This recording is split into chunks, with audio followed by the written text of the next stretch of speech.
Hello, and welcome back to the Legacy Challenge at Grey Games. This is Ben. Mick is out and about, running around, so I'm going to take over for a while and stay here. This is the semifinals. The players are playing for Force of Will. And on your right, we have Zolio, Maralag. Playing Goblins, he's often known for playing Imperial Painter versus Kelvin Cole, who's playing his Take a Manless Dredge with some Force of Wills, prize amalgams from the new set, somewhat new set, and very surprisingly, to our surprise, River Kelpie and some Whirlpool Riders. River Kelpie! That's interesting. Yeah. So it should be an interesting matchup. I think in general, like Zoilio's deck it's one of the better equipped ones to kind of outgrind a dredge deck. But he doesn't have any ways of directly interacting with the graveyard, and so it's going to be a little tough, I think, for him to. It's definitely no Deathrite Shaman, no. Even though I think I watched Kelvin and I had to judge the game where he beat a turn 1 Deathrite Shaman. Wow. Okay, it was interesting. I think his opponent didn't really know how to deal with the dredge deck. Yeah. Did you think it was Goblins because he has Mock Catcher? Yeah. Oh. Well.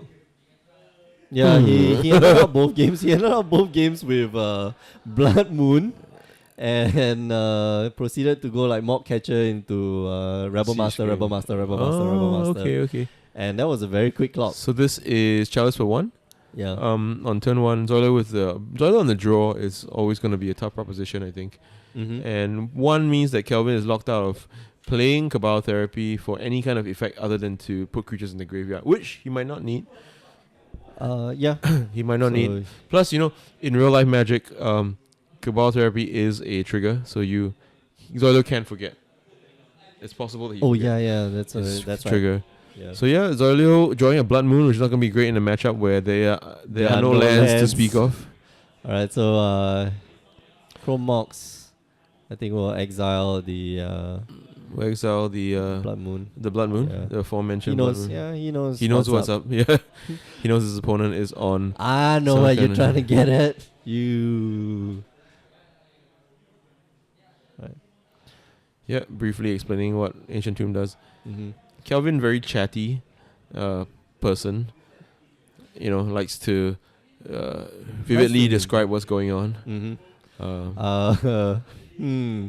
And here the aforementioned Mock Catcher. So Mock Catcher is, it's a 4-mana threat, so you can't get Abrupt Decay, and it effectively replaces itself once you untap. It gets another card. Goblin Realm Master usually is the card of choice. Yeah. And 2 Goblin Rumble Masters end out the game really quickly, but I think Kelvin might be able to go off. This would not have been my pick for the match that we will be casting. Oh, okay. Because this, a lot of the play is not very interactive. It's just what just permutations of cards come off the top of Kelvin's deck. So he's gonna cycle Screw at the end of his opponent's turn, getting back the Golgari Grave Troll by putting 6 cards in the graveyard. Mm-hmm. He's milled a Narcomoeba, and with the usual dredge type things. There's a Dread Return in the graveyard already. He's returning a Stinkweed Imp. And Stinkweed Imp is going to hit another Narcomoeba. And along with the... so you see the Flare of the Hatebound. That's the part of the kill condition, is that he casts Dread Return on the Flare of the Hatebound. The two kill cons in the deck were Flare and Bridge, right? So... I don't think it's so much of a kill con as it is an engine. It just gives you more resources. But he has both Dread Return, so he can actually quite effectively kill so long as he has a way to put his Golgari Grave Troll back into his deck. Which unfortunately he doesn't. He doesn't have Phantasmagorian, which is one of the ways you do that. Phantasmagorian says discard 3 cards, return Phantasmagorian to your hand. It doesn't really matter what the rest of Phantasmagorian says because you only wanted to discard 3 cards. Kelvin, I think, trying to verify that he can actually cast 1 mana spells into a Chalice, just not get the discard effect from it resolving. It's a good thing we have a long game going on because I think this one might be quite quick. Okay. Poe is sitting right next to Solomon is sitting right next to yeah. So once this game is over, like we'll just like drag them over to the other table, just displace, phew, exile them and put them back onto the other table. So where's the right?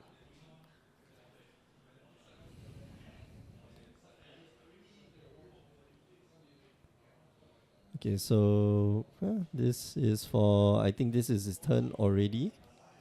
And they're probably going to go to the end step and just drop the Golgari Grave Troll because I believe he has 8 cards in hand right now. Mm-hmm. Yeah, obviously the obvious choice would be Phantasmagorian if that's available. But he's choosing to discard Gitaxium Probe instead. Okay. He's playing Gitaxium into the Chalice of the Void, even though Zolio has a Chalice in play. Yeah, okay. Sometimes we forget. So Zolio is really nice. Zolio is okay. So strictly speaking, you are allowed to cast Gitaxium Probe. You are allowed to, and your opponent is allowed to show you his hand. I guess. Yeah. Just like he's allowed to get up and take off his shirt and run around the. There is the decency code. There is I don't think it's unsporting behavior. I think it's under USC unsporting behavior, but unsporting conduct. For taking off your shirt, even though if you look like a Adonis or Greek like god, Greek god, yeah. I was gonna say Zac Efron, but Greek god's a lot better. Close enough. Yeah. But yeah. Or like Brad Pitt, Brad Pitt's kind of old, I guess. Yeah, but anyway, so they are playing the take back game, and Kelvin very nicely at least puts the card in the graveyard, knowing that it was his fault. Yep. You're right. It's not exporting at all. To someone remembers their triggers. Yes. Yeah, but Zoilo is very nice. Any of you have ever met the guy, he's almost kind of like sheepish about doing something. Sometimes he's like, oh yeah, sorry, but but there's the but, right? Like so maybe he was just trying to throw Kelvin a bone. Not that he needs it. I think Kelvin's in a good spot. Good enough spot. He's gonna activate Mock Catcher, get the aforementioned Goblin Rebel Master, and start putting a clock. So there is Imperial Recruiter in this deck. There we go. Oh, he's also got Kiki Jiki as well. So it's like a goblin with Imperial Recruiter. Oh, okay, interesting deck. He's getting Siege Gang Commander. For a Siege Gang Commander. You have to pay mana for a Siege Gang, right? To get rid of creatures. Let's see. Oh, you do, yeah. That you definitely do. Oh no. You should probably search Mock Catcher. The Siege Gang you have to pay 2 mana to shoot stuff. Right. Okay, yeah. Yeah. Because I thought it was just like sacrifice a creature. What are you looking for? Oh, Mock Catcher. 3 mana, tap. Search a library for a goblin permanent card. And put it into your battlefield. Yeah. It has to be a goblin and it has to be a permanent, which most of the time is. Yeah, most of the time with goblins, they are permanents. There is the tribal instant, yeah. Yeah. I mean, Starfire is Warren Waiting, but most of the time, it's going to be a permanent and doesn't get much better than Siege Gang Commander. Which is why I said this deck is actually really good at grinding Kelvin out of the game, because he's going to be able to take care of his opponent's Bridge from Belows. Just by sacrificing his... I think it says non-token. Bridge. Oh, no, for your opponent, it's all creatures, right? Yeah. It's all creatures. So Bridge is not that equal opportunity. In fact, it's quite biased towards your opponent. Whenever a creature, yeah. So if he sacrifices a token, he's gonna, and if he does it on his opponent's turn, his trigger is gonna go for no, because both triggers are controlled by the owner of Bridge from Below, right? When a creature is put in the opponent's, both it will trigger on his opponent's turn. Yep. So he has to do it in response to. Yeah, he's tossing one at the. He's tossing one at the Nakamiba, presumably to keep him off a Dread Return this turn. Yeah. But with I guess it's Otherwise, he can just bring back the. If he has 2 bridges this turn, I think it's bad though. But he needs a therapy in the graveyard, so he needs 2 bridge plus therapy off of a Stinkweed Imp, which is quite unlikely, I think. But he hits another Grave Troll, which means he's going to be able to go deeper. Guess but the upside for Zolio is that there are no bridges just yet. and he can untap and have mana open, so that's going to be very good for him. And Zolio's going to get another crack at Mock Catcher again. Yeah, which will probably this time just grab the should go out and buy your Mock Catchers now, before. Well, they're still cheap. They are? I think they're pretty reasonable. Okay. It's like a Nemesis rare that nobody played with. Wow. Very interesting deck that Zolio has. Actually, it does the Magus of the Moon and the Blood Moons. So you got 8 moon effects, which is great. There's a bunch of moon effects, a bunch of ways to stop your opponent's expensive dual lands from being anything other than your mountains. Mountains, yeah. Even though Zolio demonstrating that he has no lack of expensive lands in play with his Guru Mountain. He has one of each mountain in his deck. That's what he told me. That's his one of each mountain. The so Guru, is it Guru one Guru, one Euro, one of each of 3 of the Euros, one each of 3 of the Apex. Some promos and the Arabian Nights. Yeah. He's really serious about his red cards. That is collecting 101 when you know like. Okay, so untapping. Excellent. Jite is gonna be pretty decent as well. It's gonna mean that at some point he can probably stopping short of his opponent having some kind of Flare of the Hatebound based kill. He's gonna be able to outgrind his opponent's setup. They're all 1 toughness, which is the Amalgam poses the problem, I guess, because it's a 3/3.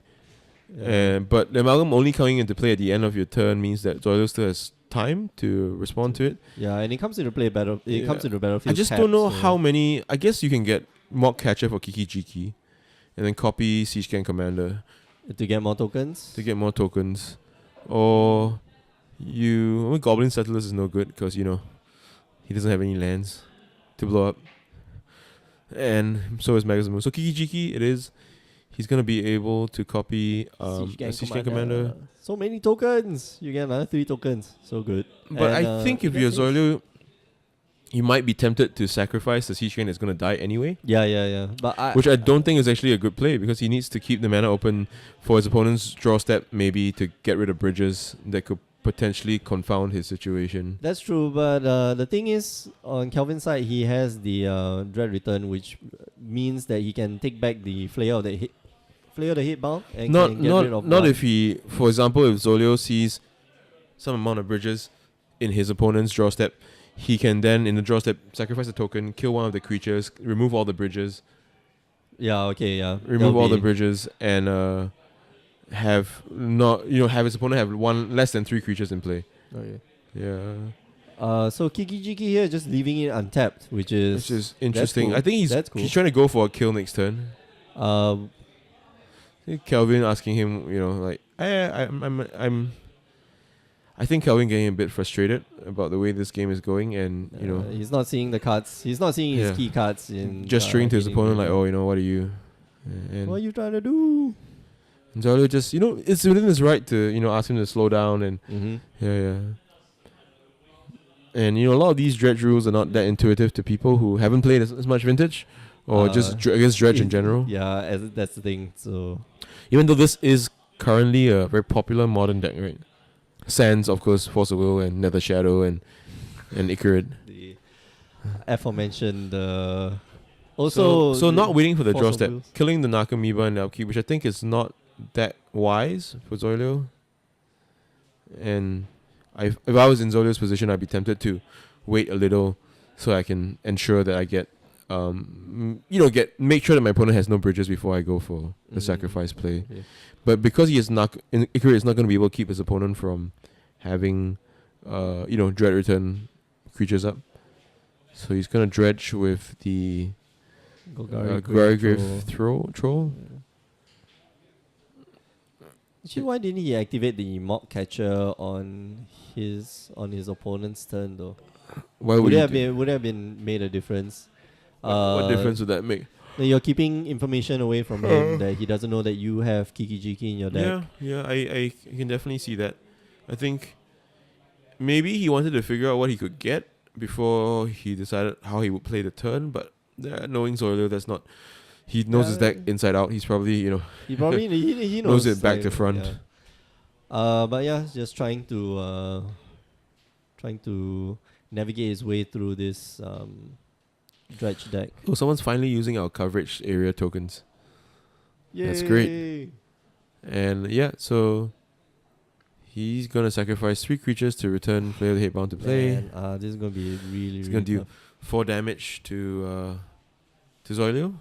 You could actually just copy, man. You can actually sacrifice them again to the Cabal Therapy. to the Dread Return. And if assuming, for example, he has another Dread Return in his graveyard, he's gonna sacrifice it. And he can just return a Prize Amalgam with the Dread Return. Or wait till the end of his turn and have the Prize Amalgam come back and kill Zoilio. So, but he's gonna bring back yeah, the he's gonna bring back the Gray Troll and he's gonna ding Zoilio for a incredibly large amount of damage. I like the finger point, like plenty to go around. So yeah, game 1 goes to Kelvin Cole. He's been a bit of a rampage in this tournament because no one brought their sideboard head for Dredge. Like, for Dredge. I didn't think we would need Monolith Dredge. What? Yeah, it's one of those decks that, once in a while you bust out and everyone's like, oh, you again. And then you again. I have to, have some countermeasures in place. Yeah, good reminders for everyone. Please bring some graveyard hate. It's also very good against, Delver decks as well. Well, some. Yeah. Anyway.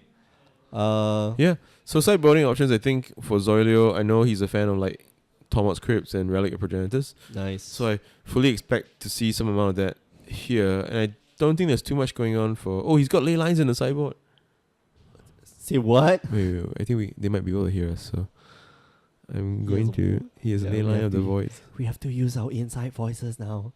Why he has ley line of the voids? I think he's bringing in the Ensnaring Bridges too. What? Ensnaring Bridge. Yeah, he doesn't need the... Yeah, he doesn't need to kill with combat. No, but Kelvin also doesn't need... Oh no, I was going to bring LED Dredge. yeah. Worm Crypt. Sorry, Worm Crypt. We just spoiled your plan. The next tournament that you play here is probably not a good time to have cards that have Dredge in there. Yeah. Because maybe not the best idea, yeah. Maybe not the best idea given the performance here.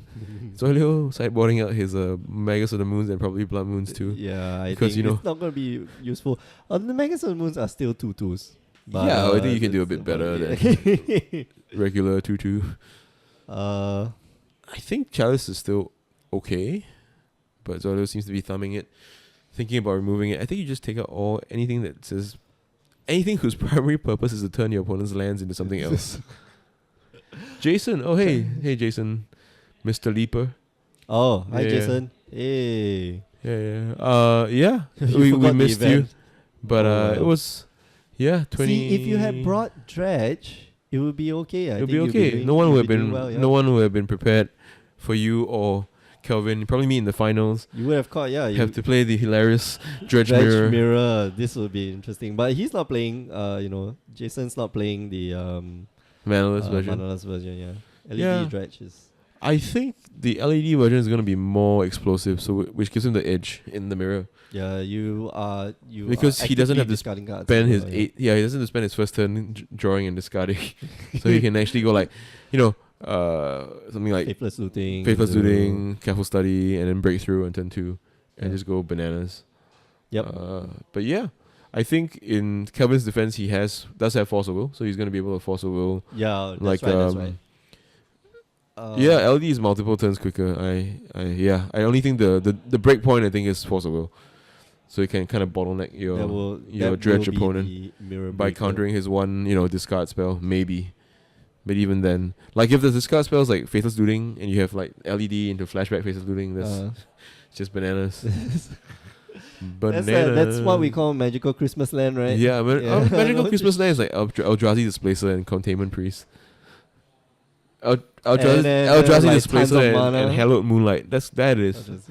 Eldrazi Displacer and I think Force is the major difference, Rod Rage, but I think Jason is still the LED version is still favored in that regard.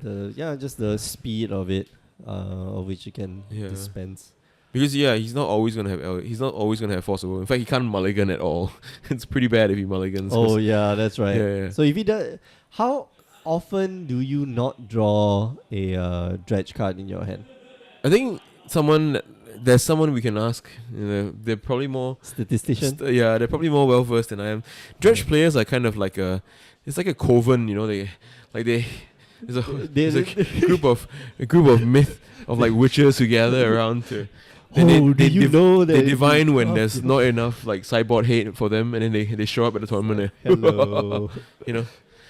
They come in. Do they come in teams though? That would be interesting to watch. Yeah. Turn 1 land LED faithless. Whole priority sack LED. Oh yeah. Get spell pierced. Force away. And then cry. And I'm like, oh, why did I do that? Ben, why? But yeah, if your opponent play like Simon Spirit Guide, Plains, Containment Priest. Oh goodness. Put all your Nakamiba triggers on the stack. Yeah, if it's turn 0, then like, well, the unlikely thing that will happen. Main deck lane line. Main deck lane line. Yeah. Or but guide Manamorphose and then Containment Priest. Why? Why do you hate me so much? Yeah, well, I hope we get to see some turn 1 ley lines, because it'll be fun. I want to see Zoilo have a chance. Yeah, Kelvin. It's not fun. It's not fun watching people get run over. It would mean that we get to see a different matchup, but I don't want to see Zoilo get run over. He's a good friend. Yeah, and loyal supporter. He's been with us for. He's been coming to our store and buying cards and selling cards to us. You guys have been here for a year, right? Yeah. So our year anniversary is actually about to come up soon. I think it's going to coincide with our September. Going to coincide with our World Magic Cup qualifier, which nice. Let me take a second to plug it. It's September 17th to 18th. It's going to be at the Sports Hub, which is our national stadium. So we're trying to very much to market this game like a sport, like something that you can be proud of. Yeah, and I'll do rounds during that. Yeah, and what? Turn 1 ley line, turn 0 ley line. Oh, here we go. He's gonna just keep this hand, right? He's gonna keep this hand regardless. Keep. Yeah, you have no mana. Even if you have no mana, like. Yep. All right. Your opponent. So I think. I want to look. I want to see the look on Kelvin's face. We can see him from here. Yeah. No, you gotta stand up. I can't. Rod Rage. Oh hey, Maryland. I know a lot of friends, and there's a lot of Magic in the Maryland, the Bluebell kind of area as well, right? Oh okay. I don't know. Yeah. DC, Maryland. Which part of Maryland, Rod Rage? Yep. Kelvin puts down his hand, starts laughing. Here we go.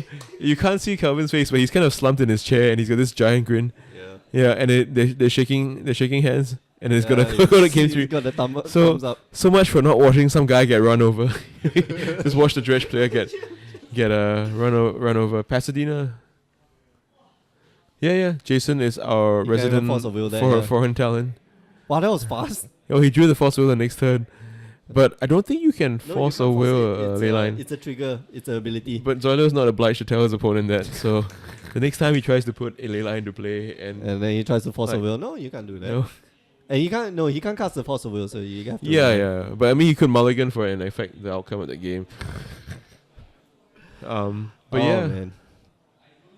Zoilo here just gonna MTG first. I actually know the owner, Jason Cho. Good friend of mine, and it's general Jason Cho sounds familiar. CHOE. Okay, no. No, Jason Cho. The other Jason Cho, I think, is illustrator. Yeah. Oh yeah. That's right. No, Jason Cho. That's Jason Chan. Isn't that Frank Cho, who draws Strangers in Paradise, and that kind of stuff? Yeah. Jason is very cool. Say hi to him for me. I haven't seen him in a while. I think the last time I saw him was GP New York. If even. Maybe not even GP New York. Maybe GP New Jersey 2014. 2 years ago. But runs a nice store. He's a good poker player. Are you guys going back to anywhere near Philly? We're going to Atlanta in October. Early October.